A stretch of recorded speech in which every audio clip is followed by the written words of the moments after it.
এই যে স্যার নিয়ে আইছি আপনার লাগা একদম কড়া একটা ফুল স্যার, মাত্র এই ফুলটা ফুটছে। আর স্যার জানেন এই ফুলটা এই লাইনে প্রথমবার। আরে বাহ, ফুলটাকে তো আমার বেশ ভালো পছন্দ হয়েছে রে নদী। এতদিন যাবৎ আমি তোর হোটেলে আসতেছি, আজ পর্যন্ত একটাও সুন্দর ফুল আমার দেখাতে পারলি না। এই ফুলটাকে দেখে আমার মনে ধরছে। তুই কোনো চিন্তা করিস না, তোর কমিশন ডাবল। ঠিক আছে স্যার। এই হন, স্যারে যা যা কইব সব শুনবি যা। তারপর নাম কি তোমার? জুই। জুই? জুই তোকে একটু ছুই ওরকম ব্যাপার। থাকো কোথায় এখানে? এই এই এলাকার আশেপাশেই, মানে কিছুদিন হয় এখানে আসছি। এই এলাকায়? এই এলাকায় তোমার মতো একটা সুন্দরী মেয়ে থাকে অথচ আমি জানি না। মানে হয়েছে কি জানো, এই এই এলাকায় যত সুন্দরী মেয়ে থাকে সবার সাথে আমার না খুব গভীর সম্পর্ক। এর আগে কখনো অবশ্য আমি তোমাকে দেখি নাই। আচ্ছা বাদ দাও সব কথা, কিন্তু আমি একটা জিনিস বুঝলাম না, এত সুন্দর একটা মেয়ে তুমি এই লাইনে কেন আসলে হঠাৎ করে? কি করব বলেন, এই লাইনে কি মানুষ ইচ্ছা করে আসে নাকি? পেটের দায়, কেউ জীবনের দায়, কেউ অন্য কিছুর কারণে। আমারও ধরতে পারেন কোনো না কোনো কারণ আছে, যার জন্য তো এই লাইনে আসছি। জি, একটা কথা জিজ্ঞেস করি, মানে আপনি যে এখানে আসেন, মানে এই হোটেলে আসেন, আপনার কোনো বউ টউ নেই? বউ? বউ আছে, আবার নাইও বলতে পারো। মানে হয়েছে কি, ওই আমার বউয়ের সাথে আমার না খুব একটা জমে না, বুঝছো? মানে আমার বউর কাছে আমি যখনই যেতে চাই থাকে শরীর খারাপ হয় না। আসলে এগুলো ইন্টারনাল ব্যাপার, এগুলো তোমারে বললে আমি কি করবো বলো? যদি বউর কাছ থেকে যদি প্রপার সুখ পাইতাম তাহলে কি আর এখানে আসতাম নাকি বলো? বাদ দাও, এসব কথা বলে লাভ নাই। যেটার জন্য তোমাকে এখানে ডাকা হয়েছে আমরা সেই কাজই করি। এখন তুমি বলো তোমার কয় টাকা দিতে হবে? তুমি যেই কয় টাকা চাও সব টাকা তুমি পাবা, বলো।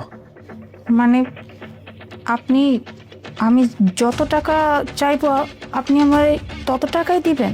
তুমি যত টাকা চাও সব টাকা পাবা। তাছাড়া ওই যে নদী, নদী কিছুক্ষণ আগে কি বলে গেল শুনলা না? তুমি নাকি এর আগে কোথাও যাও নাই, এই লাইনে নাকি প্রথম। তাহলে এটা তো আমার জন্য সুবর্ণ একটা সুযোগ। তুমি বলো কয় টাকা দিতে হবে তোমারে?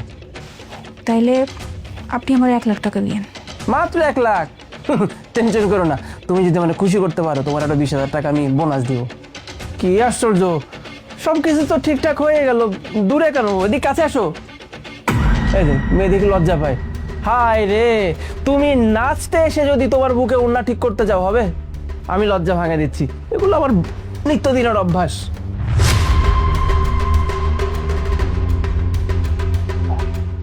মুনা, তুমি এইখানে কি করো? এই লাইনে আসছো তুমি শেষ পর্যন্ত? কি অবাক লাগতেছে না আমার এখানে দেখা? ভাইবো না যে আমি এখানে কাজ করতে আসছি। আমি এখানে কেন আসছি জানো? তোমাকে তোমাকে হাতে নাতে ধরার জন্য। আমাকে না আশেপাশের মানুষজন কিছুদিন যাবত ধরে বলতেছিল যে মুনা, তোমার তোমার জামাইকে তো এমন এমন জায়গায় দেখা যায়। আমি বিশ্বাস করতাম না, বিশ্বাস করো, কারণ আমি তো জানতাম যে তুমি কেমন। তুমি তুমি এরকম জায়গায় আসবা এটা আমি কল্পনাও করি নাই। কিন্তু তবুও মানুষজন আমাকে প্রতিনিয়ত বলতো। আর তুমিও তো একদিন পর পরই বলতো আমার বাইরে কাজ আছে, আমি আজকে ভোরবেলায় ফিরবো, সারা রাত বাসায় আসবো না। সব কিছু মিলিয়ে আমার কাছে মনে হলো যে না, হয়তো কিছু একটা হয়েছে। এই কথা আছে না, কিছু ঘটে তবে কিছু রটে। তাই অনেক কিছু করার পরে, অনেক খোঁজাখুঁজির পরে আমি এই অ্যাড্রেসটা জোগাড় করি।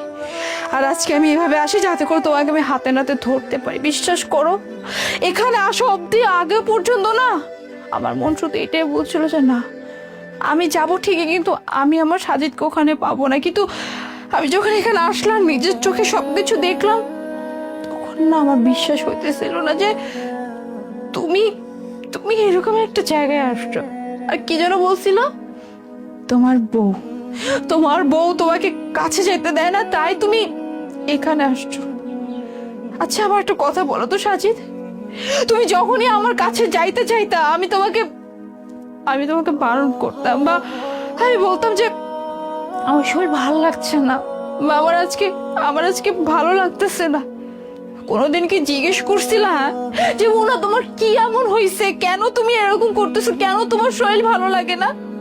সবসময় তো রাগ করে চলে যাইতা, বিভিন্ন ধরনের কথা বলতা, কিন্তু একটাবার তো এইটা জানতে চাও না যে তোমার ওয়াইফ যে তোমাকে কাছে যেতে দেয় না, তার কারণটা কি? সাজিদ, আমার আমার শরীরে একটু অসুখ হয়েছে, আর আমি ডাক্তার দেখাইছি, আর ডাক্তারই আমাকে বলছিল যে আমি যেন কয়েকটা মাস এসব থেকে দূরে থাকি, যাতে করে আমার রিকভার হতে সমস্যা না হয়। আর আমি তোমাকে এই জিনিসটা কেন জানাইনি জানো?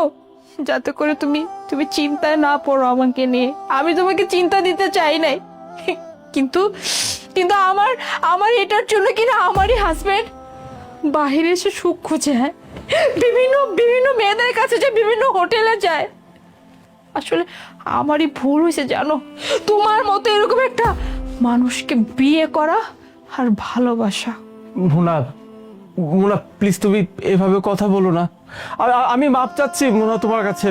বিশ্বাস করো, আমি আজকের পর এই লাইন সারা জীবনের জন্য ভুলে যাবো। আমি আজকের পর এখানে আর কোনোদিন আসবো না।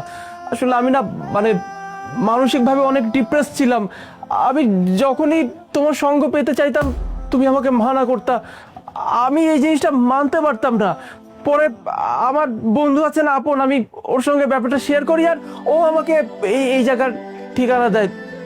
প্রথম যখন আমি এখানে আসি নিজের কাছে না খুব গিল্টি ফিল হচ্ছিল যে আমি এগুলো কি করতে যাচ্ছি, কিন্তু পরবর্তীতে এখানে আসা যাওয়া করতে করতে আমার অভ্যাসটা খারাপ হয়ে গেছে। আমার ভেতরে ওই পশুসুলভ আচরণটা জেগে উঠেছিল। মুনা, আমি তোমার কাছে মাপ চাচ্ছি, তুমি প্লিজ আমাকে মাফ করে দাও। মাফ চাইতেছো? হ্যাঁ, মাফ চাইতেছো তুমি আমার কাছে? কি ভাবছো তুমি? হ্যাঁ, তোমাকে আমি মাফ করে দিব? কিভাবে মাফ করব? আমার সামনে যে সাজিদ দাঁড়াচ্ছে সে তো আমার সাজিদ না। তুমি তো আমাকে ভালোবেসে বিয়ে করছিলা, তাই না? তাহলে কিভাবে পারলা আমার জায়গাটা অন্য মেয়েদেরকে দিতে? হ্যাঁ, একটাবার বুক কাঁপলো না? আবার তুমি মাফ চাইতেছো? এই সাজিদ তো আমার না। এই সাজিদ না জানি কত কত কত মেয়ের কাছে গেছে। আমি তোমাকে মাফ করতে পারবো না, কোনো দিনও না। তোমাকে তো মাফ করবোই না, তোমার সাথে সংসার আমি করব না। আমি চলে যাচ্ছি। আজকের পর থেকে আমার চেহারা তুমি কোনদিন দেখতেও পাবে না। আর ডিভোর্সের লেটারটা ঠিক মতো তোমার কাছে আমি পৌঁছে দেব। আর হ্যাঁ, থাকো তুমি তোমার এই সুন্দর জায়গায় প্রত্যেক দিন কচি কচি ফুলদেরকে নিয়ে। মুনা, মুনা এইভাবে যাও না মুনা।